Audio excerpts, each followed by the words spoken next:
最近有一些烈性的社会事件，借由这个话题想跟大家唠一唠就是这个动性恋。你要让我描述一下这个呢，我觉得未免有一些太过超前了社会事件大家自己去搜索一下。我也在线上看到别人聊天，有的人会提到性压抑这个概念。我想说这个社会是性资源分配有些不公，有些人可能存在性压抑的情况，但并不是这个 case 好吗？这个不是性压抑，这是性太不压抑。如果这是性压抑的话，那让性压抑的人是要情何以堪呢？现在这个互联网商业社会，从线上的成人影片到约约软件，到线下的灰色产业，到这个那个的性资源可说是唾手可得的。这个问题中大家会想说那为啥是他呢？那既然这么唾手可得，我为什么不去找一个国色天香，我要去找这样一个属性，这样一个形象的这样一个人？所以我觉得他背后折射的东西还是挺想跟大家聊一聊的。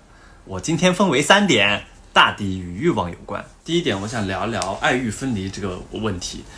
我前两天读了罗素的一个论爱情，他在里面说，当一个人面对每一次微小的性冲动，他都倾向于去发生关系，而无需去承担任何道德负担的时候，他就会习惯于将性和严肃的感情和真挚的爱情区分开，他甚至会把性同仇恨联系在一起。这是当今社会愈演愈烈的一个倾向和非常严重的一个问题。其实也就是说，其中这个真挚的感情、浪漫爱情消亡了。浪漫爱情的本质是难以拥有却弥足珍贵。那在我们心里，其实我们都知道这样的感情是完美的、严肃的、崇高的，但不幸的是，正是这样的本质使它与资本社会的基本属性相悖，它偏离了。资本社会看重的是什么？是如何以高效的手段获取资源，强调的是手段和目的。那些很慢的、没有直接收效的还要来管我、框我的东西，就是被抢先抛弃的。比如说崇高的德行，爱是需要德行的，而德行是很容易被抛弃的，所以浪漫爱情在这个社会是寸步难行的。欲望不同，欲望与这条叙事简直是完美契合，臭味相投目标导向，就是要爽爽就完事儿了，要快准狠，不有任何情感上的纠缠和过多的挣扎。如果你随着这种大流不去好好的去修整自己的德行，你必将面临的问题就是你的爱和欲会分离。而在这样的课题里，你一定会知道为什么我们老祖宗说德不足者多欲。第二个想聊的点，顺着他说，就是我想跟大家聊聊这个欲望是如何一步步失控的。其实在这个事件里，我看大家就都会说哎呀，其实能理解人有些欲望，但是怎么就能最后不挑成这样呢？其实我觉得这是一个很好的例子，去向大家展示了它最终会演变成什么笑谈。这个笑谈给它的名字就是动性恋，我觉得很妙，因为有一个词叫做欲壑难填，这不就是一个动的形象吗？这个词汇也恰巧告诉了你分离了爱，我能不能去填满这个欲望呢？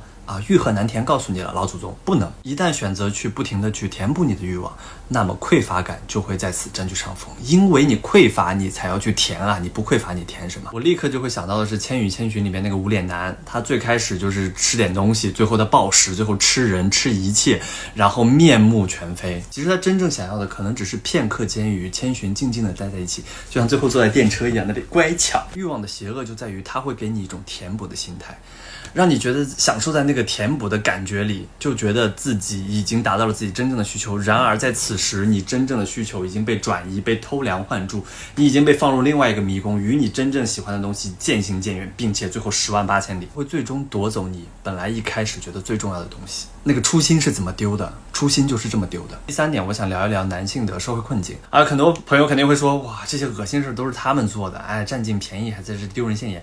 有什么好困境的？有什么脸呢？可恨和可怜通常是一组概念同对出现的。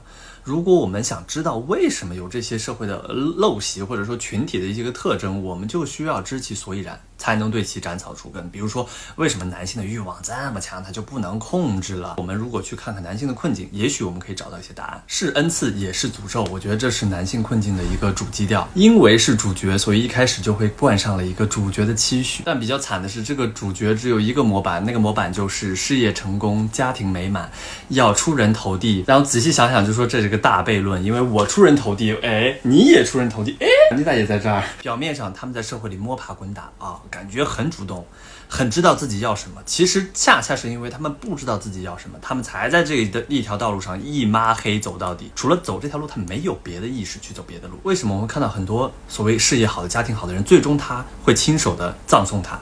是因为这不是他的需求，这是别人眼中他的需求。只要不是你发自内心的本真的需求，到最后它都会变成一种束缚。所以很多男性他最后就会觉得自己在假扮他人的人生，假扮一个好爸爸，假扮一个好老公，这都是那个主角的形象，不是他的形象。所以成为主角的一个诅咒就是他会把自己真实的自我献祭给这样一个角色，他将一辈子无法去逃脱这个世俗的审判，因此他们总会做一些偷鸡摸狗的事情。他们不敢大胆的去成为那个没出息的人，不敢大胆的逃脱一些狭隘的目光，而真正用自己的内心袒露自己的方式去与他人连接，与自然连接。他们没办法去获得那种世间那种微小但珍贵的满足感，而没有这种满足感，人生尽是孤独，尽是茫然，尽是绝望。总的来说，你面对欲望只有一个方法，就是控制它，不被它牵着鼻子走。而当你控制了欲望，你才能摆脱更多人生的枷锁，人性的枷锁。德行和修养不是为了压抑你的人生，而是让你更好的去体验这段美妙的旅程。好了，今天的嘴替开麦就到此为止了。